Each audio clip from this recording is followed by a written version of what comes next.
হাওড়া জেলার ডোমজুড়ের সাপুইপাড়ায় জমা জল নিয়ে পঞ্চায়েত সদস্যকে ঘিরে বিক্ষোভ। এই মুহূর্তের বড় খবর, হাওড়ার ডোমজুড়ের সাপুইপাড়া এলাকা থেকে সাপুইপাড়া বসুকাটি গ্রাম পঞ্চায়েতের 270 নম্বর বুথের দীর্ঘদিনের জমা জল, রাস্তা ও পথবাতির সমস্যা নিয়ে এবার সরব হলেন স্থানীয় বাসিন্দারা। অভিযোগ, দীর্ঘদিন ধরে এলাকায় জল জমে রয়েছে, রাস্তার পরিস্থিতিও অত্যন্ত খারাপ। জমা জলের কারণে রাস্তা পিছল হয়ে পড়ায় প্রতিদিনই চরম সমস্যার মধ্যে দিয়ে যাতায়াত করতে হচ্ছে সাধারণ মানুষকে। এমনকি ডেলিভারি দিতে আসা ব্যক্তিরাও মাঝে মধ্যেই রাস্তায় পড়ে যাচ্ছেন বলে অভিযোগ স্থানীয়দের। স্থানীয় বাসিন্দাদেরও প্রায় দুর্ঘটনার মুখে পড়তে হচ্ছে। এই দীর্ঘদিনের সমস্যার সমাধান না হয় আজ 270 নম্বর পার্টির তৃণমূল কংগ্রেসের পঞ্চায়েত সদস্যকে দীপিকা পান্ডে ও ওনার স্বামীকে ঘিরে বিক্ষোভ দেখান ক্ষুব্ধ স্থানীয় বাসিন্দারা। পঞ্চায়েত সদস্যের সামনে ক্ষোভ উগরে দেন স্থানীয়দের। অভিযোগ, ভোটের সময় ভোট চাইতে জনপ্রতিনিধিরা এলাকায় এসেছিলেন, কিন্তু ভোটের পরেই জমা জলের সমস্যা নিয়ে সাধারণ মানুষ কেমন অবস্থায় রয়েছেন তা জানতে বা পরিস্থিতি দেখতে পঞ্চায়েত সদস্য একবারও এলাকায় আসেননি।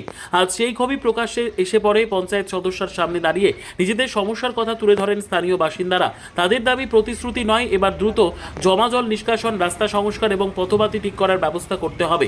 এই ঘটনায় পঞ্চায়েত সদস্য, তার স্বামী এবং স্থানীয় বাসিন্দারা কি বললেন, তাদের কি অভিযোগ, আমাদের ক্যামেরার সামনে উঠে এসেছে সেই সমস্ত বক্তব্য। দেখুন সাপুইপাড়ার 270 নম্বর বুথের সেই বাস্তব চিত্র। সদস্য সামনে আছে, কাজ করেনি কোনো কিছু। আপনার নাম? বলছি দিদি, আপনাদের এই জায়গাটা দীর্ঘদিনের সমস্যা হচ্ছে, যেটা বলে থাকেন যে জমা জল, শুধু জমা জল না, নোংরা পচা দুর্গন্ধ জল। ভিজিট তো করবে, সেই জিনিসটা পর্যন্ত আমাদের এখানে করা মানে এই জমা জলে যে আপনারা আমরা দীর্ঘদিন हम लोग चाहते যে এ वाला চেঞ্জ করনা চেঞ্জ করা খুব দরকার আছে। 15 বছর ধরে তো আমরা কষ্ট করছি। কেমন আছে কি আছে কেউ দেখতেও আসে না এখানে। আপনার নাম? আমার নাম রূপালী মণ্ডল। মানুষ দত্ত। আপনি বলছেন যে বুথে বুথে একটা টাকা এমন এসেছিল 10 লাখ, মানে আমার পাড়া আমার 15 টাকায় প্রপোজাল দেওয়া হয়েছিল। তার মধ্যে first priority, second priority, third priority হিসাবে কাজ স্যাংশন হয়েছিল। তার কি আমি একটি পঞ্চায়েত মেম্বারের স্বামী, আমার নাম অভিষেক পান্ডে। এটা কত নম্বর পার্ট? এটা 270 নম্বর পার্ট, সাপুইপাড়া বসুকাটি অন্তর্গত। आपको दिक्कत क्या है इस जगह पर? दिक्कत है कि वो पानी जम जाता है रास्ता से। कितने दिन से हो रहा है ये तकलीफ आप लोगों को? दिन से हो रहा है। ये जो पंचायत मेंबर है आता है क्या? आपका नाम? আমাদের 3 বছর 3.5 বছর বাচ্চা যে সব এই রাস্তায় হেঁটে কোনো দিন দেখেননি। কোনো দিন আমাদের 12 মাসের জন্য জল মরে না এই রাস্তায়।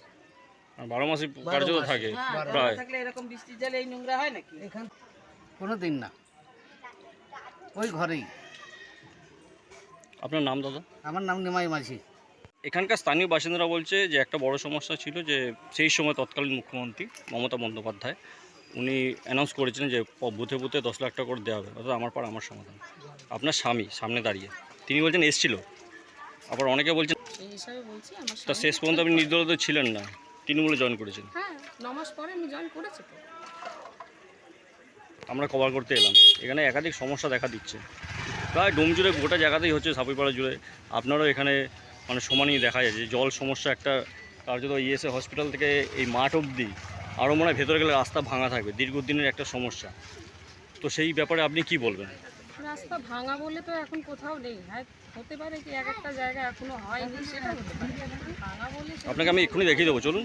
সে হতে পারে। আপনি যেটা নতুন রাস্তার কথা বলছেন হ্যাঁ, এটা প্রায় উঠে গেছে, হয়নি। এটা হয়নি। আচ্ছা, এখনো মানে ওটা রাস্তার জন্য বলা হয়েছে, উনি বলছে কি হবেও রাস্তাটা, ঠিক আছে।